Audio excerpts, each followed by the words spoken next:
ঘরে একটা মেয়ে হয়েছে, মেয়ের নাম রাখে রাধা বা রাধে। আপনি যদি দিনে একবার রাধারানীকে নাও ডাকতে পারেন, সাক্ষাৎ রাধারানীকে, আপনি যদি আপনার মেয়েকে ডাকেন রাধে আসো, গোবিন্দ আসো, আপনার কিন্তু অজান্তে গোবিন্দ ভজন হয়ে যাবে। আপনার অজান্তে গোবিন্দ ভজন হয়ে যাবে, রাধারানী ভজন হয়ে যাবে। কেন? আপনি ভগবানকে ডাকতে পারেন নাই, আপনি রাধারানীকে ডাকতে পারেন নাই, কিন্তু ছেলেকে লক্ষ্য করে আপনি বলেছেন অজান্তে, কি বলেছেন? রাধে আসো, গোবিন্দ আসো।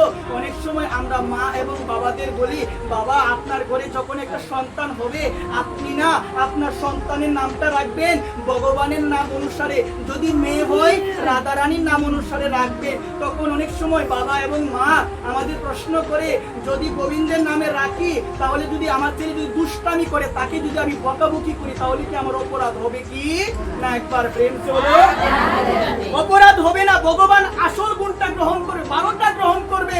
আপনি যে তাকে ডাকবে এইটা ভগবান গ্রহণ করবে, বকাবকিটা গ্রহণ করবে না। তার মানে নাম রাখা যায়। একবার প্রেম চলো।